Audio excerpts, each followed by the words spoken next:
ਆਊਜ਼ੂ ਬਿੱਲਾਹਿ ਮਿਨਸ਼ ਸ਼ੈਤਾਨਿਰ regime ਬਿਸਮਿल्लाहिर रहमानिर रहीम। नाज़रीन, ਅੱਜ ਉਹ ਸ਼ਖਸੀਅਤ ਸਾਡੇ ਨਾਲ ਮੌਜੂਦ ਨੇ ਜਿਹੜੇ ਚੜ੍ਹਦੇ ਤੇ ਲਹਿੰਦੇ ਪੰਜਾਬ ਦੀ, ਜਿਨ੍ਹਾਂ ਨੂੰ ਕੋਇਲ ਆਖਿਆ ਜਾਂਦਾ ਹੈ।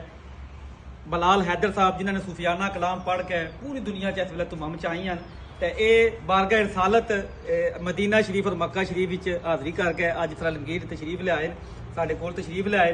ਅਸੀਂ ਸਤ ਬਿਸਮਿल्लाह ਜੀਆਂ ਨੂੰ ਕਹਿੰਦੇ ਆ, ਉਮਰਾਂ ਦੀ ਮੁਬਾਰਕਬਾਦ ਪੇਸ਼ ਕਰਨੇ ਆ।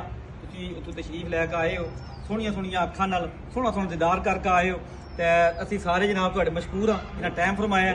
ਇਸ ਵੇਲੇ ਪੰਜਾਬ ਦੀ ਕੋਇਲ ਜਿਹੜੀ ਹੈ ਚੜ੍ਹਦਾ ਪੰਜਾਬ ਜੀ, ਚੜ੍ਹਦੇ ਪੰਜਾਬ ਵਿੱਚ ਅਗਰ ਇਸ ਵੇਲੇ ਸੋਸ਼ਲ ਮੀਡੀਆ ਤੇ ਸੁਣਿਆ ਜਾ ਰਿਹਾ ਤਾਂ ਬਲਾਲ ਹੈਦਰ ਸਾਹਿਬ ਨੂੰ ਸੁਣਿਆ ਜਾ ਰਿਹਾ ਤੇ ਅਲਹਮਦੁਲਿਲਾ ਪੰਜਾਬ ਵਿੱਚ ਵੀ ਅਗਰ ਪੰਜਾਬ ਦਾ ਚੜ੍ਹਦੀ ਜਵਾਨੀ। ਆਏ ਵਾਹ ਜੀ ਵਾਹ, ਫਿਰ ਹੋ ਜਾ ਜਨਾਬ ਬਿਸਮਿल्लाह।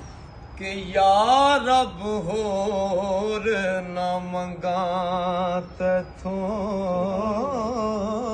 ਵਾਹ ਮੈਨੂੰ ਯਾਰ ਦੇ ਦੇਸ ਪਹੁੰਚਾ, ਵਾਹ ਜਿੱਥੇ ਝਾੜੂ ਦੇਣ ਫਰਿਸ਼ਤੇ ਆਏ ਉਹ ਸੋਹਣਾ ਸ਼ਹਿਰ ਵਖਾ ਦੇ,